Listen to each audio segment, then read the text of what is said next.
మా ఛానల్కి స్వాగతం. మా నేటి కథ క్రూరమైన కోడలు. చాలా కాలం తర్వాత ఈ రోజు పూర్ణిమ తన తల్లి యశోదాదేవిని కలవడానికి వస్తోంది. ఆమె మనసులో తన ముసలి తల్లి గురించి ఆందోళన చెందింది.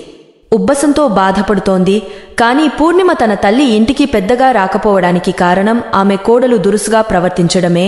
కానీ ఆమె తన్ను తాను నియంత్రించుకోవడం కష్టంగా మారినప్పుడు ఆమె ప్రతిదీ మరచిపోయి తన పుట్టింటికి వచ్చింది. పూర్ణిమ తల్లి ఇల్లు ఢిల్లీలో ఉంది మరియు ఆమె అత్తమామల ఇల్లు గుర్గావ్లో ఉంది.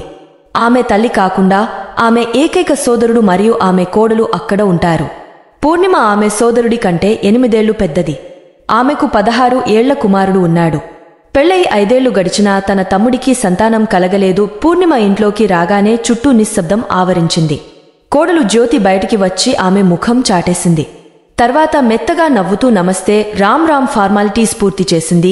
పూర్ణిమ అడిగింది, అమ్మా ఎక్కడ ఉన్నారు? తన గదిలో పడుకున్నారు అనవచెప్పి జ్యోతి కిచెన్లోకి వెళ్ళింది. ఆమె ఇంట్లోకి వెళ్ళింది. సూర్యుడు తలపైకి వచ్చాడు. ఎప్పుడూ పొద్దున్నే నిద్రలేచే మా అమ్మ ఇంకా నిద్రపోతోంది. ఆమె తన తల్లి గదిలోకి ప్రవేశించిన వెంటనే, పూర్ణిమ, అమ్మా మీరు బాగున్నారా అంటూ పూర్ణిమ ఒక్కసారిగా తల్లి ముఖంలోకి చూసింది. కానీ అక్కడ ముడతల వలయం, ఎముకలు చర్మంలోంచి బయటకు రావడానికి తహతహలాడుతున్నాయి. తల్లి శరీరం పూర్తిగా చచ్చిపోయింది. కొన్నాళ్ల క్రితం వరకు అమ్మ ఆరోగ్యంగా ఉంది. 4-5 ఏళ్లలో ఏం జరిగిందో తెలీదు. అమ్మ ఇలా అయిపోయింది. తల్లి యశోదాదేవి తన కూతురిని చూసి మొహంలో చిరునవ్వుతో ఇలా చెప్పింది, ఫర్వాలేదు అమ్మా, నేను బాగున్నాను. మీరు ప్రయాణంలో అలసిపోయి ఉంటారు. టీ లేదా అల్పాహారం తీసుకున్నారా? యశోదాదేవి వణుకుతున్న స్వరంతో మాట్లాడింది. అప్పుడు పూర్ణిమ తన తల్లి నుదుటిపై చెయ్యి వేసి పల్స్ రేట్ చూసుకుంది. అంతా నార్మల్గా ఉంది. ఏమైంది? నన్ను డాక్టర్లా ఎందుకు పరీక్షిస్తున్నావు అంటూ యశోదాదేవి చిరునవ్వు నవ్వడానికి విఫలయత్నం చేసింది. అప్పుడు పూర్ణిమ తన తల్లిని చూస్తూ, అమ్మా నీకు బాగోలేదు ఏంటి ఇప్పుడు ఈ వయస్సులో? ఇవన్నీ ఇలానే ఉంటాయి అని యశోదాదేవి కూతురిని చూసి లేవడానికి ప్రయత్నించింది. పూర్ణిమ తన చేయి పట్టుకుని లేవడానికి సహాయం చేసింది. అయితే ఆమె తల్లిని తాకగానే యశోదాదేవి నోటి నుండి అరుపు వచ్చింది. ఆమె నొప్పితో మూలుగుతుంది చూసి పూర్ణిమ ఆశ్చర్యపోయింది. తన తల్లి తనను తాకడం వల్ల ఇంత బాధపడుతుంది ఏంటి? తల్లి వ్యతిరేకత ఉన్నప్పటికీ కారణం తెలుసుకోవాలనే కోరికతో ఆమె వెంటనే తన తల్లి చేతి నుండి శాలువాను తీసివేసి జాగ్రత్తగా చూసేసరికి ఆమె నీలం రంగులో ఉండటం చూసి ఆశ్చర్యపోయింది. చేయి మొత్తానికి నల్లటి మచ్చలు. టీలా ఎలా జరిగింది? ఆశ్చర్యంగా అడిగింది పూర్ణిమ. టప్పుడు యశోదాదేవి తలుపు వంక దొంగ కన్నుతో చూసింది. యశోదాదేవి ఏమీ అనకముందే జ్యోతి టీ తీసుకుని గదిలోకి వచ్చింది. ఆమె నడుస్తుండగా బ్యాలెన్స్ తప్పి పడిపోయింది అని చెప్పింది. ఆమె తన శాలువాతో యశోదాదేవి చేతిని మళ్లీ కప్పి ఆపై ఆమె వైపు కోపంగా చూసింది. కోడలి చూపుకి యశోదాదేవి ఆత్మ వణికిపోయింది. ఆమె చెప్పిన సమాధానానికి పూర్ణిమ ఆమెని ప్రశ్నార్థకమైన కళ్ళతో చూడటం ప్రారంభించింది. ఆమెకు ఇది నమ్మడం కష్టంగా అనిపించింది. కానీ నువ్వు మందు తీసుకోలేదా అని అడిగింది. యశోద మందు తీసుకున్నాను, ఇప్పుడు కొంచెం బాగానే ఉంది అని చెప్పింది. తమ్ముడు మందు తెచ్చి మందు ఇచ్చాడు, ఇప్పుడు నొప్పికి కూడా ఉపశమనం కలిగింది అని చెప్పింది. ఇలా చర్చలు జరుగుతుండగా పూర్ణిమ తమ్ముడు రాజేష్ గది లోపలికి వచ్చాడు. పూర్ణిమ అతనిని అడిగింది, తమ్ముడు, అమ్మ అంతలా గాయపడింది, డాక్టర్కి చూపించలేదా? తన తమ్ముడు సమాధానం చెప్పే లోపే జ్యోతి ఇలా అంది, వదిన మా దగ్గర అన్ని డబ్బులు లేవు. చిన్న చిన్న గాయాలకు కూడా హాస్పిటల్కి వెళ్లడానికి, పైగా ఇంట్లో ఖర్చులు కూడా చూసుకోవాలి. నోట్ల బస్తాలు మీ అత్తవారింట్లో లాగా ఇక్కడ లేవు. పైగా రోజూ ఎవరో అతిథి వస్తూనే ఉంటారు. మీకేంటి? అత్త మామల పెన్షన్ వస్తోంది. భర్తకు గవర్నమెంట్ జాబ్ ఉంది. 1-2 సంవత్సరాలలో మీ అబ్బాయికి కూడా మంచి ఉద్యోగం వస్తుంది. ఈ కోడలు మాటలు విని పూర్ణిమ గుండె నిండా మునిగిపోయింది. చేతిలో టీ కప్పు ఉంది కానీ ఇప్పుడు తాగుతోంది. విషం తాగినట్లు అనిపించింది. పూర్ణిమ తన తల్లిని తన దగ్గరే ఉంచుకోవాలని చాలా కోరుకుంది. కానీ ఆమెకు తనకు కొన్ని ఇబ్బందుల వల్ల వీలు ఉండేది కాదు. ఆమె కుటుంబం ఉమ్మడి కుటుంబం. అక్కడ ఆమె అత్తమామలు మరియు అత్తమామలు కూడా వారితో ఉంటారు. మరియు ఇల్లు వారిది. పూర్ణిమ మరియు ఆమె కోసం 2 గదులు ఉన్నాయి. అది ఆమె భర్తది కాగా మరొక గది ఆమె అత్తగారు మరియు మామగారితో ఉంది. కొడుకు చదువుకోవడానికి కూడా హాలులో చదువుకుంటాడు. గుర్గావ్ లాంటి నగరంలో పెద్ద ఇల్లు కొనుక్కోవాలి అంటే మామూలు విషయం కాదు. ఇప్పుడు అలాంటి పరిస్థితుల్లో అమ్మను ఎక్కడ ఉంచుతుంది? అత్తమామల్లో గొడవలు మొదలవుతాయని భయపడి మౌనంగా ఉండిపోయింది. పూర్ణిమ 2 రోజులు గడిపింది. గంటల కొద్దీ అక్కడ అతికష్టం మీద అమ్మ దగ్గర కూర్చున్నంత సేపు కోడలు కళ్ళు ఇద్దరి మీదే పడ్డాయి. పూర్ణిమకి కూడా అనిపించింది ఇంట్లో ఏదో ఘోరం జరుగుతోందని. అమ్మ నోరు తెరవడానికి కూడా భయపడేంత బలహీనంగా ఉంది. పూర్ణిమ తన ఇంటికి తిరిగి వెళ్లడానికి కన్నీళ్లతో లేచి నిల్చున్నప్పుడు ఆమె సోదరుడు, రా అక్క, నేను నిన్ను కారులో డ్రాప్ చేస్తాను అన్నాడు. మరియు ఇంటిలో నుండి బయటకు వచ్చిన తర్వాత అతను కారు స్టార్ట్ చేశాడు. ఆ సమయంలో కోడలు జ్యోతి కిచెన్ డోర్ దగ్గర డోర్ ఫ్రేమ్ సపోర్టుతో నిలబడి ఉంది. పూర్ణిమ డోర్ దగ్గరకు రాగానే వెనుక నుండి జ్యోతి దగ్గర నుండి ఏదో శబ్దం వినిపించింది. అతిథి అయితే అతిథిగా ఉండాలి. మా ఇంట్లో పెద్దగా జోక్యం చేసుకోనవసరం లేదు. అవమానపు చేదు గుటక తాగా పూర్ణిమ కన్నీటి కళ్లతో ఇంటి నుంచి బయటకు వచ్చింది. గిల్లీ నుంచి గుర్గావ్ ప్రయాణంలో ఇద్దరు అన్నదమ్ములు కొంతసేపు మౌనంగా ఉండి కొంతసేపు సంకోచించారు. పూర్ణిమ తన తమ్ముడిని ఇలా అడిగింది, ఒక విషయం అడుగుతాను. టమ్మకి గాయమైనప్పుడు నువ్వు ఆ సమయంలో ఇంట్లో ఉన్నావా? లేదు కాని ఎందుకు అడిగావు అన్నాడు తమ్ముడు. ఇది అమ్మ పడిపోవడం వల్ల అయిన గాయం అయిందని నేను అనుకోను కాని అక్క అమ్మని అడిగాను.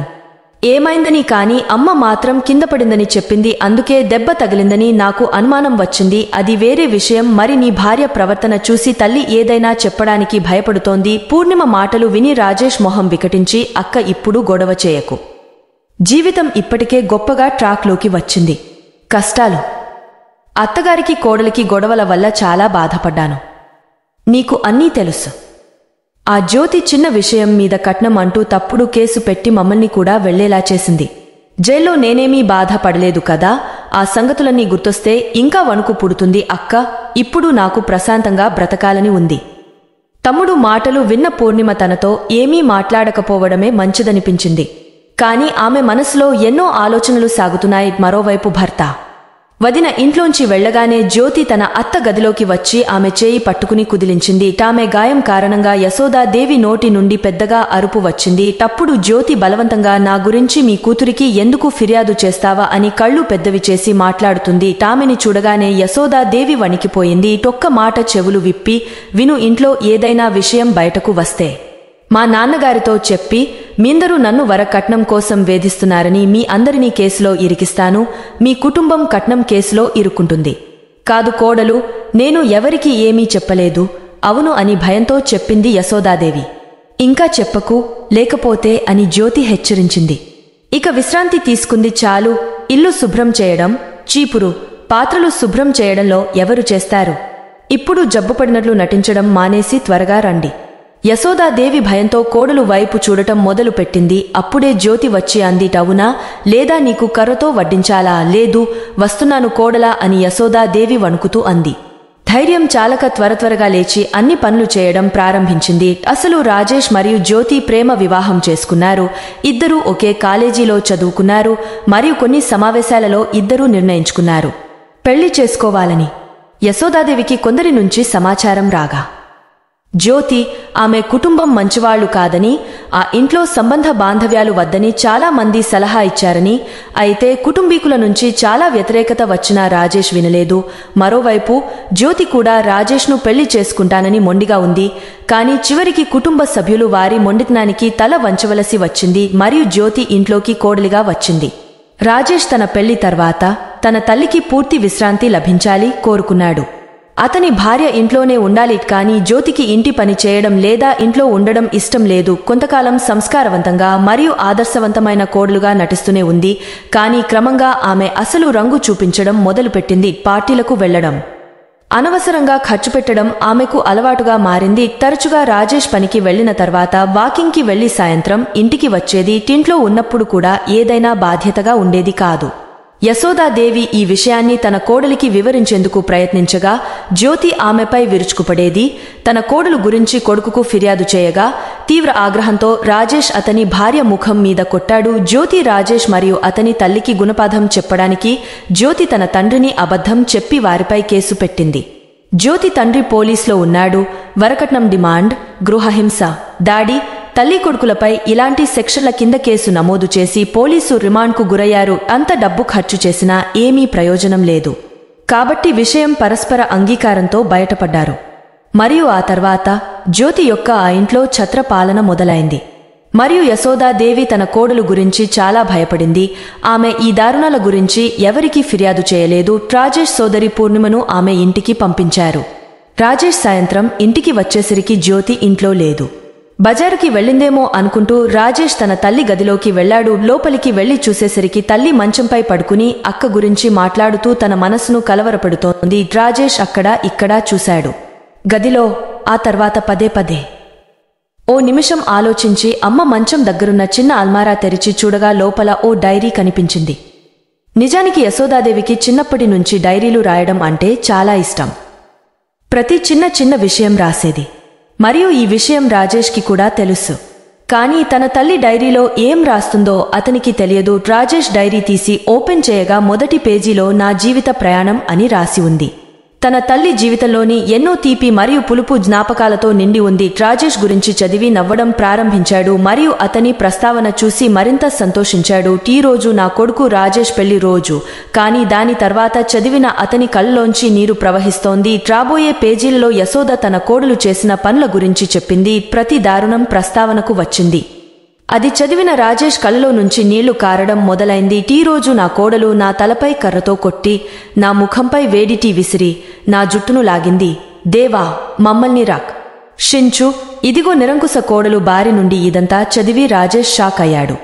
మరియు అతను తన గదిలోకి వచ్చి డైరీని తన ఛాతీకి పట్టుకుని చాలా ఏడ్చాడు. అతను ఎంతగానో ప్రేమించిన తల్లి తన కారణంగా ఇవన్నీ భరించింది. అతని హృదయం ఏ విధంగానూ శాంతిని పొందలేకపోయింది. జరిగిన అనేక దురాగతాలు అతని జుట్టును నిలువరించేలా చేశాయి. అతని హృదయం ముక్కలైంది. ఉదయం నుండి రాత్రి వరకు నేను నా పనిలో నిమగ్నమై ఉన్నాను. ఈ క్రూరమైన మహిళ మా అమ్మతో ఇంత దారుణంగా ప్రవర్తిస్తోందని కూడా నాకు తెలియదని నేను ఆలోచించడం ప్రారంభించాడు. అప్పుడు నాకు బయట నుండి గేట్ తెరవడం వినిపించింది. జ్యోతి రాక శబ్దం విని ఆమె డైరీని దాచిపెట్టి కన్నీళ్లు తుడుచుకుని ఎలాగోలా కంట్రోల్ చేసుకున్నాడు. వెళ్లి ఈ మహిళ గొంతు నులిమి చంపాలనిపించింది. అయితే తెలివిగా ప్రవర్తించడమే మంచిదని భావించాడు. మరుసటి రోజు రాజేష్ పనిమీద బయటకు రాగానే ఆమె చేసిన మొదటి పని అక్కని పిలిచి ఏడుస్తూ తన తల్లి డైరీలో రాసుకున్నదంతా చెప్పాడు. టంతా విన్న పూర్ణిమ షాక్ అయింది. తామే కంట్రోల్ చేసుకోలేకపోయింది. కింద పడింది. ఆమె చేతిలో రిసీవర్ చేతిలోంచి జారి కింద పడింది. పూర్ణిమ కొడుకు సోను నేలపై ఉన్న తల్లి పరిస్థితి చూసి ఒక్కసారిగా ఏమైంది, ఏం జరిగింది అని 16 ఏళ్ల సోను కారణం చెప్పాలని తన తల్లిని అడిగాడు. కానీ పూర్ణిమ ఏమీ చెప్పలేని స్థితిలో పడింది. తర్వాత కొంతసేపటికి కాస్త ప్రశాంతత వచ్చింది. తన తల్లి మీద అంటే సోను అమ్మమ్మ మీద జరిగిన అఘాయిత్యాలన్నింటినీ తన కొడుకుకి చెప్పింది. ఇది విన్న సోను కూడా ఆశ్చర్యపోయి, అమ్మా, ఈ సమస్యకి నా దగ్గర ఒక పరిష్కారం ఉంది అన్నాడు. కానీ ఎటువంటి సాలిడ్ ప్రూఫ్ లేకుండా ఏదీ కుదరదు. ఇంతకు ముందు కూడా ఆమె మీ మామయ్యని అమ్మమ్మలను జైలుకు పంపిందని మీకు తెలియదా అని అంది పూర్ణిమ. హే అమ్మా, మీరు చింతించకండి, అన్ని ఆధారాలు దొరుకుతాయి. నేను చెప్పినట్లు చేయండి. కొడుకు మాట విని పూర్ణిమ కూడా ఒప్పుకుని తన తమ్మునికి ఫోన్ చేసి ప్లాన్ మొత్తం చెప్పింది. రాజేష్కి మేనలుడు చెప్పిన మాటలు నచ్చి 2 రోజుల తర్వాత కొడుకు సోనుతో కలిసి ఫుల్ ప్రిపరేషన్తో ఇంటికి చేరుకుంది. పూర్ణిమని చూసి జ్యోతికి షాక్ తగిలింది. మళ్లీ వదిన 2 రోజులకే తన తల్లిని ఎంతలా మిస్ అయిందో 4 రోజులకే మళ్లీ ఇక్కడికి వచ్చింది. వెటకారంగా జ్యోతి పూర్ణిమ వైపు వాలి కళ్లతో చూసింది. అప్పుడు పూర్ణిమ అంది, సోను వాళ్ల నాన్న 2 రోజులు బయటకి వెళ్లారు. మరియు సోను అమ్మమ్మని కలవాలని చాలా ఆసక్తిగా ఉంది. అందుకే మేము వచ్చాము. మాకు ఈ ఇంట్లో ఈ మాత్రం హక్కు ఉందిగా వదినా అని అడిగింది. అవును, ఎందుకు కాదు అని జ్యోతి మందమైన నవ్వుతో మరియు కళ్ళు పెద్దవి చేసుకుని తన గదిలోకి వెళ్ళింది. రాత్రి ఇంటికి తిరిగొచ్చిన రాజేష్ తన భార్య జ్యోతితో, జ్యోతి, రేపు నాకు ఆఫీస్కి సెలవు కాబట్టి రేపు ఎక్కడికో బయటకి వెళ్దాం. ఎలాగైనా అమ్మని చూసుకోవడానికి అక్క వచ్చిందిగా. జ్యోతికి బయటకి వెళ్లే అవకాశం వచ్చింది. ఇది వినగానే ఆమె చాలా సంతోషించింది. మరుసటి రోజు ఇద్దరూ ఇంటి నుండి వెళ్లిపోయారు. పూర్ణిమ మరియు సోన్లకు సాయంత్రం వరకు మాత్రమే సమయం ఉంది. సోను ఇన్ఫర్మేషన్ టెక్నాలజీలో నిష్ణాతుడు. మామ మరియు అత్త వెళ్లిపోయారు. అతను వెంటనే తన బ్యాగ్ తెరిచాడు మరియు అతను అన్ని సామాను బయటకు తీయడం ప్రారంభించాడు మరియు సీసీటీవీ కెమెరాను అమర్చడానికి సిద్ధం చేయడం ప్రారంభించాడు. అప్పుడు పూర్ణిమ చెప్పింది, సోను, నాకు భయంగా ఉంది. మీ అత్త చాలా తెలివైనది. ఆమెకు క్లూ దొరికితే ఇక్కడ కెమెరా అమర్చబడిందని మొదట ఆమె కెమెరాను బద్దలు కొట్టి ఆపై మన జీవితాన్ని బద్దలు కొడుతుంది. అప్పుడు సోను, ఏ అమ్మా, నీకెందుకు అంత కంగారు? ఏమీ లేదు. ఇక్కడ కెమెరా ఉంది అనే విషయం కూడా ఎవరికీ తెలీదు, ఎందుకంటే అందులో వైర్ ఉండదు. అప్పుడు అతను కెమెరా తీసి అన్నాడు, అమ్మ చూడు, మీ గోరు కంటే కెమెరా చిన్నది కాబట్టి అది కనిపించే ప్రశ్నే లేదు. మరియు ఆంటీకి క్లూ కూడా దొరకని చోట నేను దాన్ని దాచిపెడతాను. మరియు ఇంట్లో ఏమి జరిగినా లైవ్ ఫుటేజీ మీకు మరియు మామయ్యకు మొబైల్లో వస్తూనే ఉంటుంది. సోను ఇంట్లో మొత్తం సీసీటీవీ కెమెరాలు అమర్చగా రాజేష్ తనకు తెలిసిన స్థానిక మీడియా ఉద్యోగిని కూడా ఇంటికి పంపించాడు. స్థానిక వార్తా వ్యక్తులు యశోదాదేవి గదిలోని గడియారంలో కెమెరాను కూడా అమర్చారు మరియు యశోదాదేవి వాచ్ను యశోదాదేవి వద్ద ఉంచినట్లు పూర్ణిమ చెప్పారు. అదే ప్రదేశం యశోదాదేవి ఈ సీన్ మొత్తాన్ని ప్రశ్నార్థకంగా చూస్తోంది. అప్పుడు సోను చెప్పాడు, నాని మీ రూంలో కెమెరాలు పెట్టాం, ఇప్పుడు ఆంటీ ఏం చేసినా కెమెరాలో రికార్డ్ అవుతుంది, త్వరలో అంతా సర్దుకుపోతుంది. ఇది విన్న యశోదాదేవికి నమ్మకం కలిగింది మరియు పూర్ణిమ ఆందోళన మరింత పెరిగింది.